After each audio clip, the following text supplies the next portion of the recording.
তোমরা আশা করি সবাই ভালো আছো। এই করোনাকালীন সময়ে ঘরে থাকবে এটাই আশা করি। আমি তোমাদেরকে ইতিমধ্যে অর্ডিনারি ডিফারেনশিয়াল ইকুয়েশনের 5টি ক্লাস নিয়েছি। আজকে আমার 6তম ক্লাস। আমার সহকর্মী উনি নিয়েছেন 6টা। তাহলে আজকের ক্লাস ধরে মোট ক্লাস হবে 12।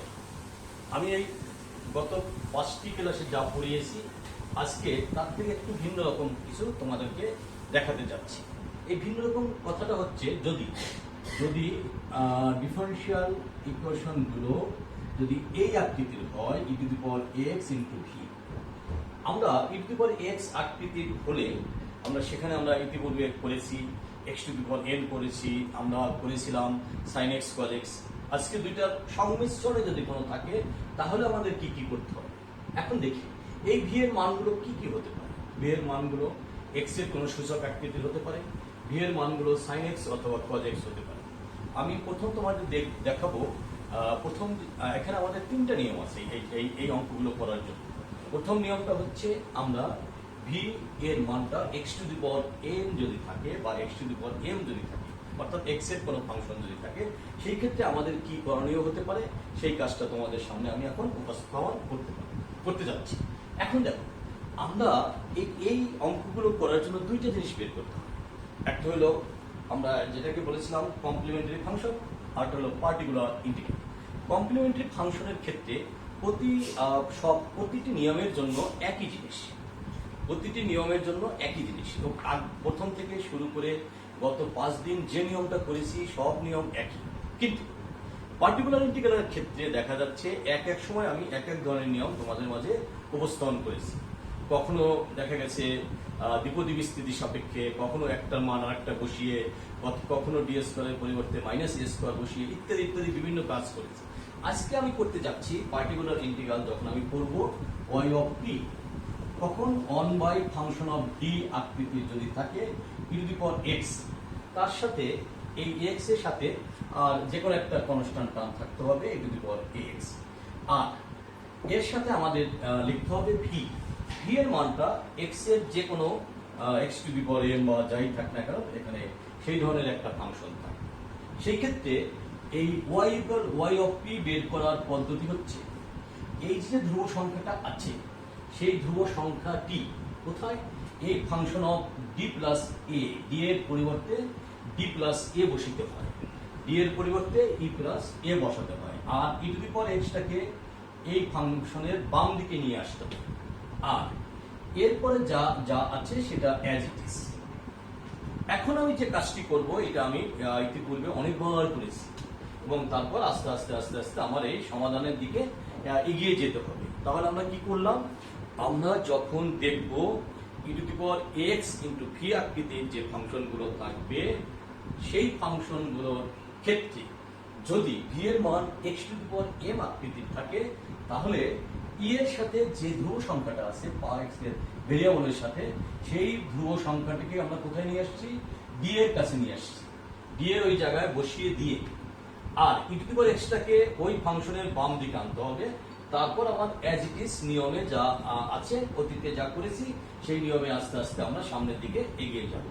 আসো এই নিয়মটা হচ্ছে আমাদের 3টা নিয়ম আছে এই প্রশ্নমালার। তার 3টা নিয়মের প্রথম নিয়মটা আমরা করতে যাচ্ছি। সেই নিয়মে এখন একটা অঙ্ক করে তোমাদেরকে যদি দেখাই তাহলে তোমরা সবাই ব্যাপারটা সুন্দর করে বুঝতে পারবে।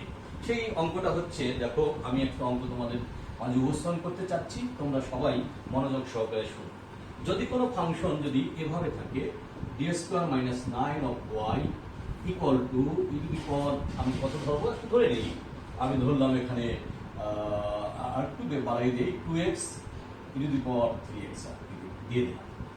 এখন এইটাকে কি করে আমার কমপ্লিমেন্টারি ফাংশন বের করতে হয় সে কথা তোমাদের সবার জানা। ইতিমধ্যে করতে করতে অনেক অঙ্ক করেছি, যে অঙ্কগুলো তোমরা অনেক সুন্দর করে দেখেছো যে এটা করা খুবই ইজি। এবং সেই কমপ্লিমেন্টারি ফাংশনের প্রচেষ্টা হচ্ছে সবসময় y = e⁴mx ধরে নিতে হয়। y = e⁴mx ধরে আমার যতবার ডিফারেন্সিয়েট, এখানে কয়বার আছে, দুবার ডিফারেন্সিয়েট করে সেখান থেকে আমরা অক্সিলারি ইকুয়েশন বের করব। সেই ক্ষেত্রে ইকুয়েশনটা হবে ডান পাশ, তখন আমরা 0 ধরে করি। আর যখন আমার পার্টিকুলার ইন্টিগ্রাল করতে হয় সেই ক্ষেত্রে আমার ডান দিকের যে অংশটুকু আছে সে তার উপর কাজ করতে হবে। আসো আমরা এখন অক্সিলারি ইকুয়েশন থেকে কমপ্লিমেন্টারি ফাংশন তৈরি করে নিই। তাহলে আমরা ধরবো আমরা এখন সমাধানে চলে আসি। সমাধান আমরা কি লিখবো? এটাকে তখন D square minus 9 D square minus 9 Y equal to তখন 0 ধরে নিতে হবে। 0 ধরে আমাদের সমাধানটাকে অক্সিলারি ইকুয়েশন থেকে বের করে নিতে হবে। সেই ক্ষেত্রে আমাদের প্রথম কাজ হচ্ছে let Y equal to E to the power mx। এই ই টু দি পাওয়ার mx ধরার পরে আমরা যদি তাকে একবার ডিফারেন্সিয়েট করি, যেটাকে আমরা ডি দ্বারা প্রকাশ করি, সেটা আমরা পেয়ে আসছিলাম m into E to the power mx। যদি আমি দুবার ডিফারেন্সিয়েট করি তাহলে D square Y divided by D S square equal to M square E to the power mx। এখন এই জিনিসটাকে যদি আমি এই ইকুয়েশনে বসিয়ে দেই তাহলে আমরা অক্সিলারি ইকুয়েশনটা পাচ্ছি। দেখো আমি অনেকবার করেছি বিধায় অক্সিলারি ইকুয়েশন করে নিতে চাচ্ছি। তাহলে কি পাচ্ছি? M square minus 9 equal to 0। এখানে তুমি একটা কথা লিখে রাখবো সবসময়, e to the power mx not equal to 0। E to the power mx not equal to 0। সেই ক্ষেত্রে তোমার এই কাজটা করে নিতে হবে। এখন দেখো m এর মানটা তাহলে তুমি দেখছো m square equal two 9, m equal to plus minus 3, m equal to plus minus 3। তাহলে অথবা তুমি এটাকে তুমি লিখতে পারো প্লাস 3 কমা মাইনাস 3, তোমার যেভাবে খুশি তুমি সেভাবে লিখে নিতে পারো। লেখার পরে এখন তুমি কমপ্লিমেন্টারি ফাংশনটার দিকে আগাও। কমপ্লিমেন্টারি ফাংশন তুমি কি লিখবে? y of c। তোমার এখানে দুইটা ধ্রুবক, তাহলে c1 E to the power 3x plus c2 E to the power minus 3x। তাহলে তোমার কমপ্লিমেন্টারি ফাংশন তোমার যে কাজটা সেই কাজটা এখন করে নেওয়া হলো। এটা সমস্ত অঙ্কের জন্য একই নিয়ম বিধায় আমরা এটাকে আর বেশি আলাপ করতে চাচ্ছি না। এটার উপর এই পর্যন্তই বলে আমি পরবর্তী যে ধাপগুলো আছে সেই ধাপগুলোতে আগাতে চাচ্ছি। এখন দেখো আমি যখন পার্টিকুলার ইন্টিগ্রাল করব সেই ক্ষেত্রে আমাদের কি কাজটা করতে হবে? তোমাদেরকে আমি বলেছিলাম যে পার্টিকুলার ইন্টিগ্রাল করতে হলে y of p on by function of d e to the power কত ছিল আমাদের যে অঙ্কটা ছিল আমরা পুরো অঙ্কটাই লিখে যাব। এখানে e to the power x into v এই তো আমাদের কথা ছিল। এখানে আমার এই মুহূর্তে আছে ফাংশন অফ d এর পরিবর্তে আছে আমার কত ছিল জানো? আমাদের ডি স্কোয়ার মাইনাস 9। আর কি ছিল? ই টু দি পাওয়ার x এর পরিবর্তে 2x E to the power 3x। 2x E to the power 3x। আমরা এই মুহূর্তে এই কাজটা আমাদের নিয়মটা হচ্ছে e to the power x যেটা আছে সেটাকে বাম দিকে নিয়ে এবং ই টু দি পাওয়ার ax এর যে মানটা থাকবে সেই মানটা কোথায় নিয়ে আসবো? d এর কাছে। তাহলে আমরা এই কাজটাকে একটু সেরে নেই। ই টু দি পাওয়ার 3x আমরা নিলাম। নেওয়ার পরে অন বাই d এর পরিবর্তে আমরা লিখবো d প্লাস 3 তার হোল স্কয়ার মাইনাস 9।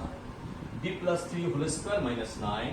তারপরে তোমার আসছে এখানে 2x। তারপরে তোমার এখানে আসছে 2x। এই 2x যখন আসবে সেই আসার পরে আমি আমার কাজটুকু সেরে নিয়েছি। সেরে নেওয়ার পরে এখন দেখো তোমাদের আস্তে আস্তে এখন নর্মাল পদ্ধতি যে আগে যা শিখিয়েছিলাম সেই জায়গায় চলে আসছে। সেই ক্ষেত্রে তুমি এখন লিখতে পারো e to the power 3x one by D square plus 6d plus 9 minus 9 এর সাথে আছে 2x। এখন দেখো তুমি এখান থেকে কি পেলে সেই কথাটা আমি এই y অফ c টাকে একটু পাশে লিখে রাখি, ভবিষ্যতে লাগবে বিধায়, না হলে আমার হয়তোবা তোমাদের মনে না থাকতে পারে এখানে কি ছিল। এটা আমি দেখে একটু আটকিয়ে রাখলাম। এখন দেখো তাহলে আমার এর পরের লাইনটা কি দাঁড়াবে সেই দিকে অগ্রসর হতে চাচ্ছি। ই টু দি পাওয়ার 3x থাকছে অন বাই কত থাকছে? ডি স্কোয়ার প্লাস 6d তার সাথে কি আছে? একটা 2x আছে। আমরা এখন দ্বিপদী বিস্তৃতির সাপেক্ষে এটাকে আগাতে চাচ্ছি। কিভাবে আগাবো এই কাজটা তোমাদের সবসময় মনে রাখতে হবে। তোমাকে অন বানাতে গিয়ে তুমি যা কমন নেওয়া লাগে তুমি তাই কমন নিও। আমার দেখো আমি এখানে যে কাজটা করেছি 6d যদি কমন নেই গুণ করে দেখো তোমার এটা হয় কিনা। 6d প্লাস ডি স্কোয়ার বা ডি স্কোয়ার 6 কেটে। তাহলে তোমার ফার্স্ট টার্গেট হচ্ছে দ্বিপদী বিস্তৃতির দ্বিতীয় প্রশ্নমালা একাদশ দ্বাদশ শ্রেণীতে তোমরা পড়ে আসছো, সেখানে ছিল on plus x to the power N. সেই আকৃতির আমি তৈরি করতে চাচ্ছি। করার জন্য আমি কি করেছি, ফার্স্ট টার্মটাকে অন বানাতে চাচ্ছি। এই কারণে কি নিয়েছি, 6d কমন নিয়েছি। তার সাথে আমার আছে 2x, আমি কাজটা সেরে নিতে চাচ্ছি, 2xটা বসিয়ে দিলাম। এবার দেখো অন বাই 6d কা রেখে দিয়ে আমি এখানে one plus D by 6 to the power minus one, আর তার সাথে একটা 2x আছে। এই কাজটা আমরা এভাবে লিখতে পারি। এই লেখাটার ব্যাপারে তোমাদের সকলের কিছু কথাবার্তা তোমাদের জানা আছে। কিভাবে আমরা বিস্তৃতি করি একটু তাকাও। আমি যদি বিস্তৃতি করি তাহলে আমরা এখান থেকে দেখতে পাবো যে যেহেতু ভিতরে এবং বাইরে বিপরীত চিহ্ন যুক্ত আছে, যেহেতু ভিতরে এবং বাইরে বিপরীত চিহ্ন যুক্ত আছে, ভিতরে এবং বাইরে বিপরীত চিহ্ন যুক্ত আছে, সেই কারণে আমরা একটা প্লাস একটা মাইনাস, একটা প্লাস একটা মাইনাস, একটা প্লাস একটা মাইনাস এভাবে হবে। আমরা একটা প্লাস একটা মাইনাস করতে গেলে আমরা এখান থেকে লিখতে পারি ডি বাই 6। আমরা এখানে দেখো আমি কত তোমাদেরকে সুন্দর করে বলতে চাচ্ছি, ভিতরে এবং বাইরে। হোয়াট ইজ ভিতরে? ভিতরে মানে হচ্ছে এইটা হলো ভিতরে, এটা হলো বাইরে। বিপরীত চিহ্ন যুক্ত হওয়া মানে হচ্ছে আমরা সব সময় এই কাজটা একেবারেই মনে রাখবো যে প্রথমটা প্লাস হলে দ্বিতীয়টা মাইনাস, তারপরটা plus. D square by 6 square বা ডি বাই 6 হোল স্কোয়ার, আর এভাবে plus minus dot dot dot up to চলতে থাকে। এখন দেখ, আমি যদি এটাকে ডিফারেন্সিয়েট করতে চাই তাহলে এই একবার ডিফারেন্সিয়েট করলে এটার মান ধ্রুবক চলে আসে, দ্বিতীয়বারের কোনো মান তোমার এখানে থাকে না। তাহলে আমি দেখতে চাচ্ছি e টু দি পাওয়ার 6 অন বাই 6d টা রেখে দিয়ে আমি 2x দিয়ে গুণ করতে চাচ্ছি, d বাই 6 twice x আমি লিখতে চাচ্ছি plus d square by 6 square 2x। এরপরে আমি যা যা আছে সেটাকে এখানে বসিয়ে দিলাম। দেখা যাচ্ছে আমার এখানে শেষ পর্যন্ত আসছে 1 বাই 6d, 1 বাই 6d। এখানে দেখো 2x টা রয়েই গেল। আর এটাকে যদি ডিফারেন্সিয়েট করি, একবার ডিফারেন্সিয়েট করলে তুমি পাচ্ছ 2, নিচে আসছে 6, বাকিটা আসছে 0। তাহলে আর তোমাকে আর সামনের দিকে অগ্রসর হওয়ার কোনো দরকার নেই। এখন যেহেতু আমার আর দরকার নেই, আমি আর সামনের দিকে এগোতে চাচ্ছি না। এবার তুমি এই জায়গা থেকে এর নিচে একটা 6 লেখার পরে তুমি তোমার নর্মাল নিয়মে 1 বাই ডি মানে হচ্ছে ইন্টিগ্রেশন। কাকে ইন্টিগ্রেশন করতে চাচ্ছি? 2x মাইনাস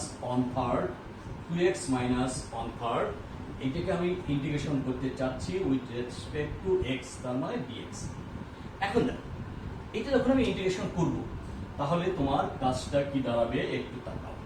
ইন্টিগ্রেশন যখন করতে চাই তখন আমাকে এই বাম দিকে যা আছে এটা অ্যাজ ইট ইজ বসে যাবে। 2x কে ইন্টিগ্রেশন করলে 2s স্কয়ার ডিভাইডেড বাই 2 আর 1/3 x। দেখো ইন্টিগ্রেশন করা তোমার হয়ে গেল। এবার তুমি একটু সিম্পলিফাই করো, e to the power 3x divided by 6 s square minus x by 3। তাহলে তুমি যদি এভাবে লেখো 3 6 18 e to the power 3x divided by 18 3s square minus x তুমি লিখতে পারো। দেখো আমার পার্টিকুলার ইন্টিগ্রালটা করা হয়ে গেছে। আর প্রথমেই আমি কমপ্লিমেন্টারি ফাংশন করেছিলাম। তাহলে তুমি লেখো so the general solution is y equal two y of c plus y of p। এখন y অফ c মানে কি? y অফ c মানে হচ্ছে c1 e to the power 3x plus c2 e to the power minus 3x। আর এখানে আমার আসছে e to the power 3x divided by 8 into 3x square minus x। তাহলে আমাদের একটা অঙ্ক, তোমরা যদি মনে করো যে কোনো ফাংশন যদি e to the power x আকৃতির থাকে এবং তার সাথে যদি x two the power m আকৃতির কোনো ফাংশন যদি একসাথে থাকে, তাহলে সেই ধরনের অঙ্কগুলো করার পদ্ধতিটা আমরা ইতিমধ্যে শিখে ফেললাম। আশা করি এইটুকু তোমরা যারা আমার সামনে আছো সবাই এই অঙ্কটা সুন্দর, এই নিয়মের যত অঙ্ক আছে সব অঙ্ক পারবে। তাহলে আমাদের প্রথম নিয়মটা শেষ। এবার আসো আমরা দ্বিতীয় নিয়মটার দিকে ধাবিত হতে চাচ্ছি। দ্বিতীয় নিয়মটা কি? এত সময় আমি বললাম x to the power m, তাহলে এখন স্বভাবত কারণেই আসে ভি এর মান হয় সাইন এক্স না হলে কজ এক্স। তাহলে স্বভাবত কারণেই আসে আমরা ভি এর মান হয় সাইন এক্স বা কজ এক্স। এবার দেখো যদি তোমার ফাংশনটা এভাবে দেওয়া থাকে, যে কোনো, আমি একবারে পার্টিকুলার ইন্টিগ্রালের কথা বলে দিচ্ছি, যেহেতু আমাদের ইতিপূর্বে এই ধরনের কথাবার্তার কথা আমরা অনেক বলেছি। Function of D x to the power m দিলাম, আর তার সাথে তুমি দাও সাইন এক্স অথবা কজ এক্স। তুমি দিলা হলো কজ এক্স, অথবা তোমার এখানে আসতে পারে আর একটা আমি লিখে দেই ওয়াই অফ পি, দুইটা আলাদা কিন্তু, 1 by function of D x to the power m sine of x. তুমি সাইন করো আর কস করো, যাই থাক না কেন, দুইটার পদ্ধতি কিন্তু একই। সেই ক্ষেত্রে তোমাকে একইভাবে অগ্রসর হতে হবে সবসময় তোমাকে অগ্রসর হতে হবে। এইসব ক্ষেত্রে তোমার জন্য করণীয় হচ্ছে একটা আলাদা কাজ তোমাকে করতে হবে। সেটা হলো একটা ক্যাপিটাল এক্স দিয়ে তোমাকে এই মানগুলো ধরে নিতে হবে। কি মান? 1 বাই ফাংশন অফ ডি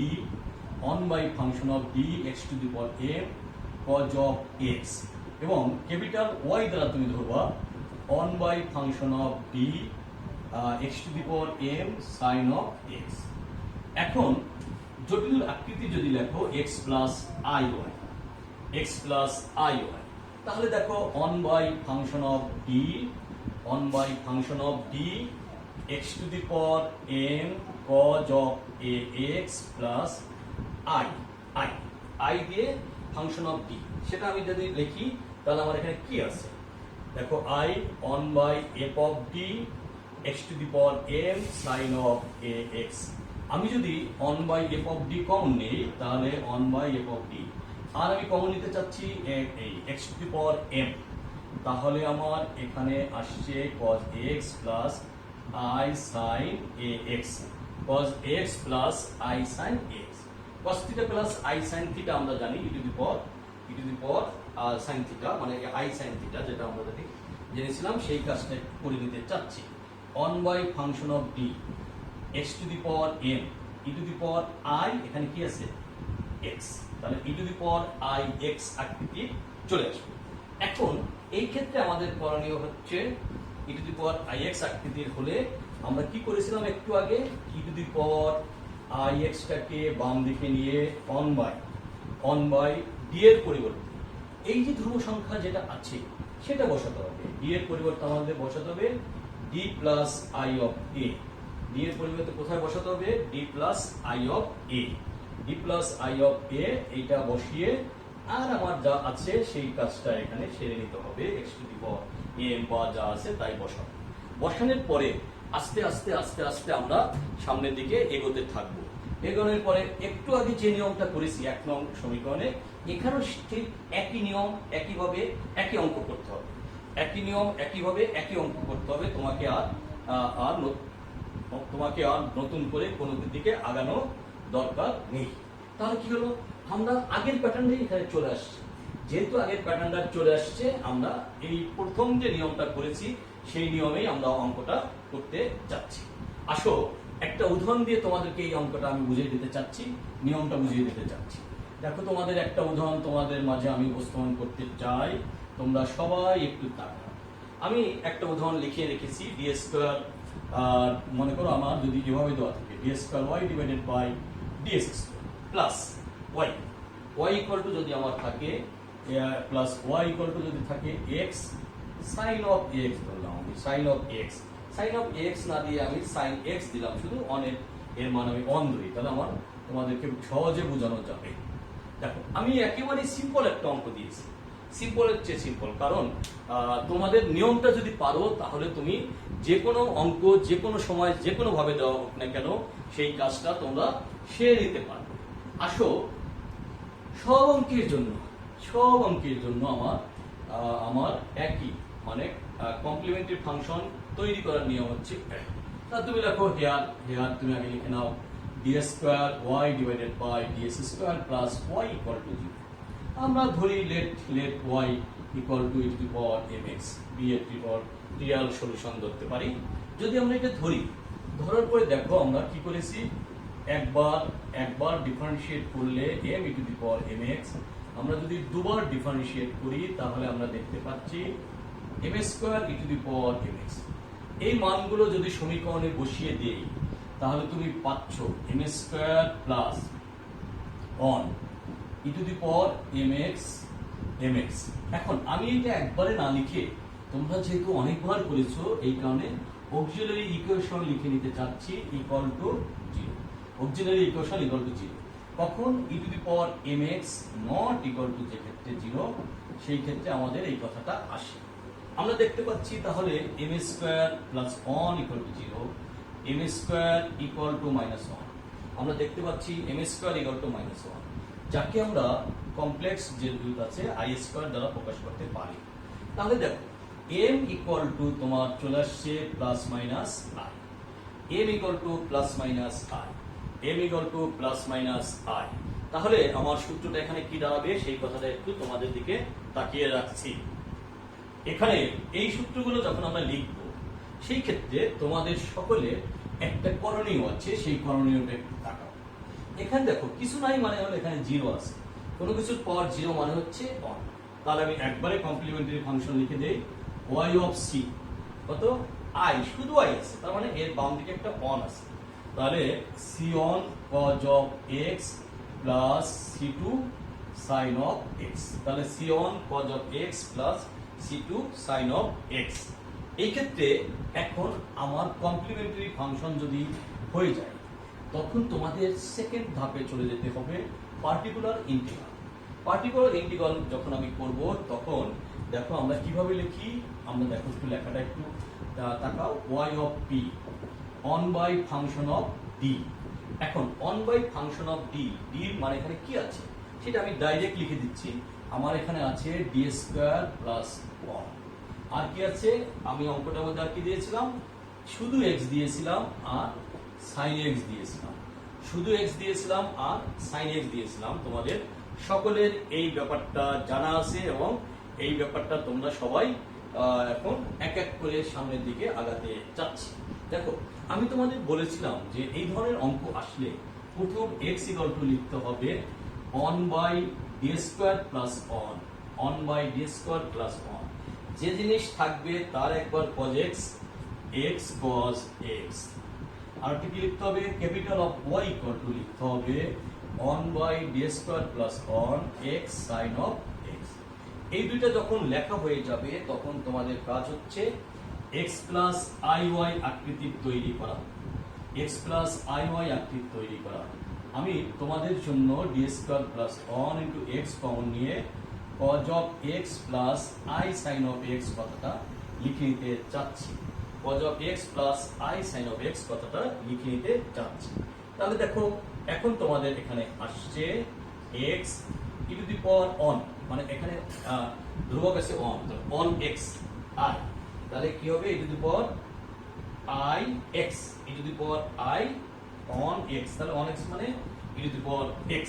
তাহলে আমার শেষ পর্যন্ত দাঁড়ালো 1 by d square plus 1 x, 1 by d square plus 1 into x e to the power i x। এখন আমাদের টার্গেটটা, আমাদের টার্গেটটা হলো d এর জায়গায় এই যে ধ্রুবক টার্মটা আছে সেই ধ্রুবক টার্মটা এখানে বসিয়ে নিতে হবে, d এর জায়গায় সেই ধ্রুবক টার্মটা আমাদের বসাতে হবে। তাহলে আমরা এর পরের লাইন লিখতে পারি 1 প্লাস, তাহলে d প্লাস i তার whole square plus 1 by d plus i whole square plus 1।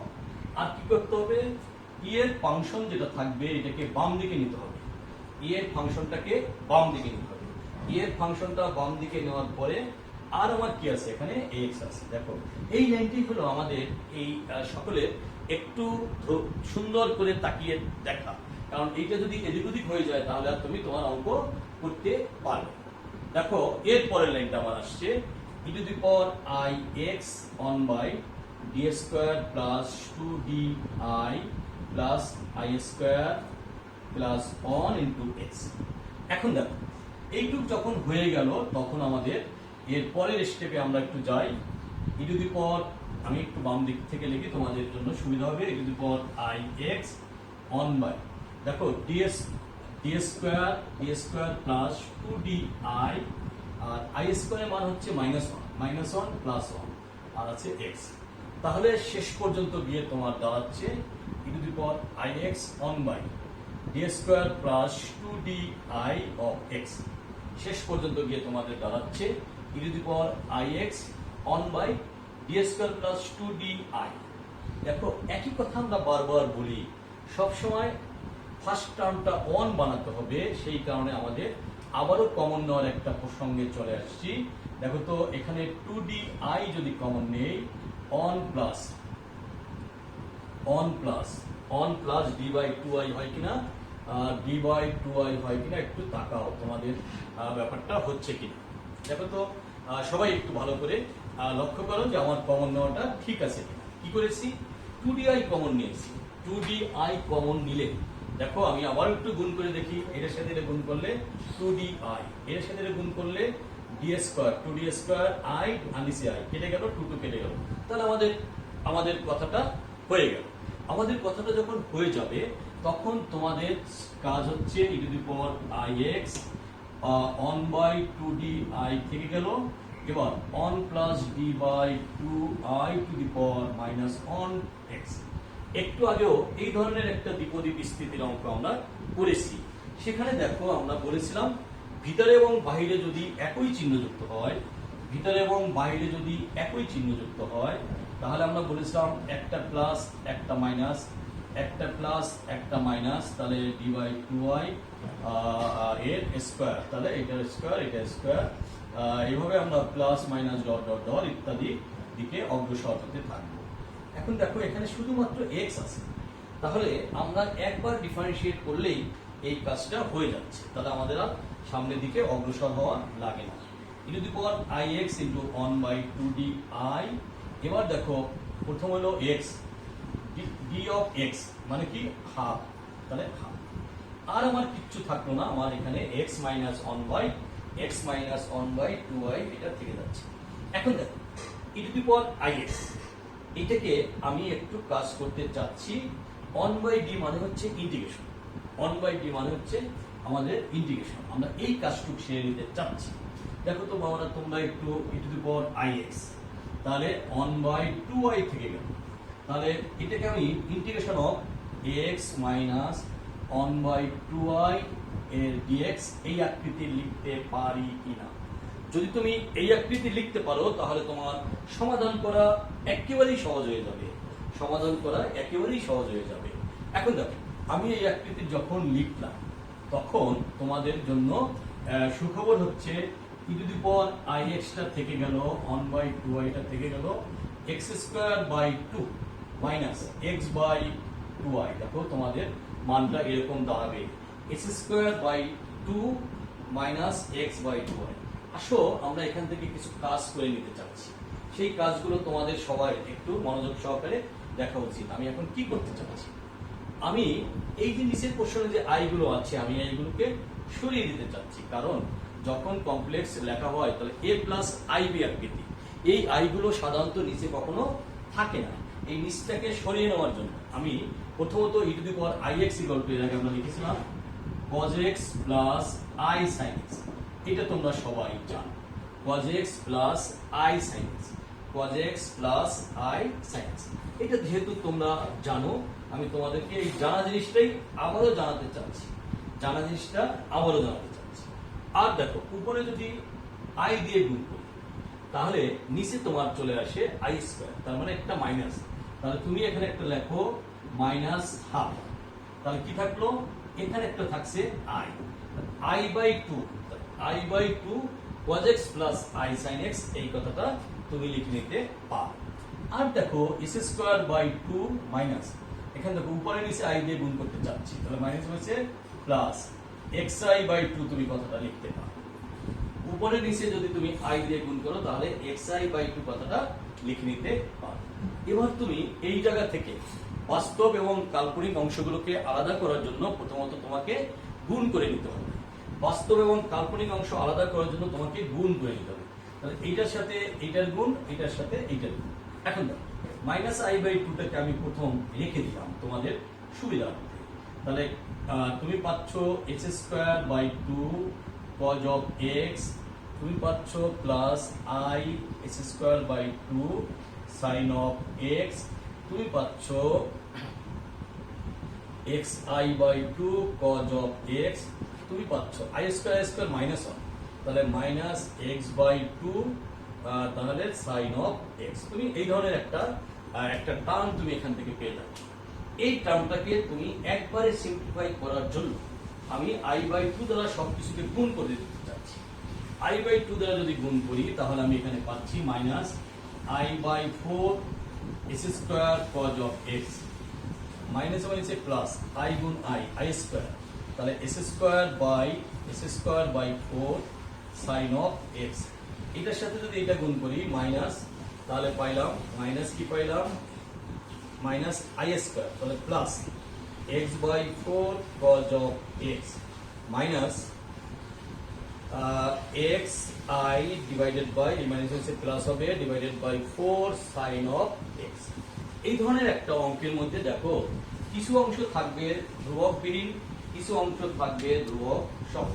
যার যার সাথে ধ্রুবক আছে সেইগুলোকে আমি আলাদা লিখবো, যার যার সাথে ই আছে সেইগুলোকে আমি আলাদা করে লিখতে চাই। তাহলে এই মুহূর্তে আমাদের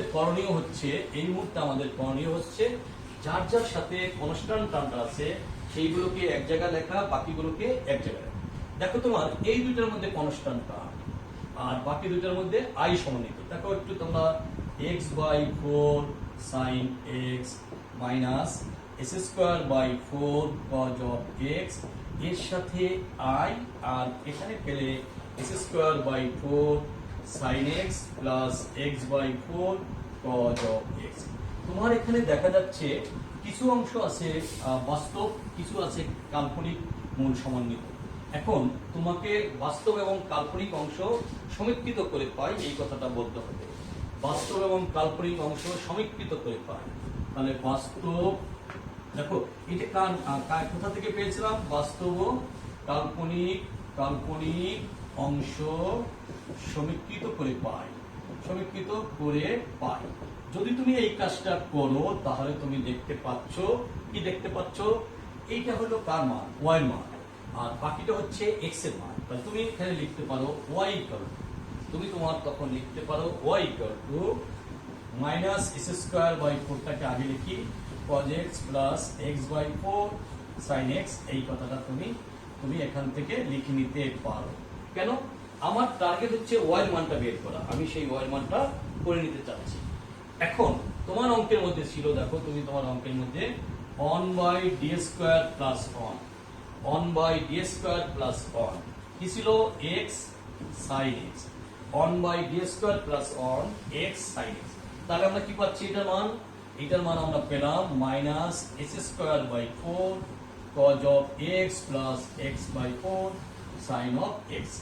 তাহলে এখন দেখো তুমি তোমার জেনারেল সলিউশন ইস কি দিয়ে লিখি, আমরা y দিয়ে লিখি yc plus y of p, yc plus y of p। এখন তুমি তোমার সলিউশনটা একটু লিখে নাও, উপরের লাইনে আমি লিখে দিচ্ছি, তোমরা তাহলে এই নিয়মটাও সেরে ফেলতে পারবে। কি পাবো তাহলে, general solution y equal two এটা লিখলাম minus s²/4 cos of x plus x/4 sin of x। তাহলে আমাদের সর্বসাকুল্যে এই মানটা চলে আসে। তাহলে আমরা দেখতে পাচ্ছি যে যদি কখনো কোনো অঙ্ক করতে গেলে আমরা কি পাচ্ছি দেখো তো বাবারা, তোমরা একটু ভালো করে, যে x⁴m of sin x cos x থাকে। আমি এখানে কিন্তু শুধুমাত্র ওয়াইডটা নিয়েছি, কারণ ওই যে সাইন আছে, এই কারণে সাইন আছে। যদি এখানে cos থাকতো তাহলে আমি কি লিখতাম, x এর মানটা লিখতাম। আমি cos থাকলে x এর মানটা লিখতাম, যেহেতু আমার y আছে এই জন্য আমি কি নিয়ে যাচ্ছি, এই মানটা নিয়েছি। অতএব তোমরা সবাই ওই জিনিসটা লক্ষ্য করবা, তোমরা y এর মান নিবা না x এর মান নিবা, তা নির্ভর করবে sin x আছে না cos x আছে। ওকে, সবাইকে আমি দুইটা নিয়ম শিখালাম। তোমাদেরকে এর পরবর্তী ক্লাসে আমি আরো একটা নিয়ম আছে সহ এই প্রশ্নমালার যাবতীয় যা যা আমরা করেছি, আমাদের এই প্রশ্নমালাটা শেষ হয়ে বা এই অধ্যায়টা আমাদের শেষ হয়ে গিয়ে আমরা নতুন অধ্যায়ে চলে যেতে পারবো। ইতিমধ্যে এই সময়ের মধ্যে তোমরা নেক্সট যে ক্লাসটা আমি পাবো, বাকি নিয়মটা সেরে পুরো অধ্যায়ের উপর তোমাদেরকে একটা সুন্দর করে কথাবার্তা বলবো, কোন অঙ্কগুলো পরীক্ষা আসতে পারে, কিভাবে আগালে তুমি এখান থেকে একটা ফুল কোশ্চেনের আনসার করতে পারবে। তাই এই জন্য তোমাদের আজকে এখানেই শেষ করতে চাচ্ছি। আগামী দিন তোমরা তোমাদের আবার এর পরবর্তী ধাপগুলো যা আছে সেরে দিয়ে এই অধ্যায়কে শেষ করবো। সবাইকে ধন্যবাদ, সবাই সুস্থ থাকো এই কামনা করে শেষ করছি।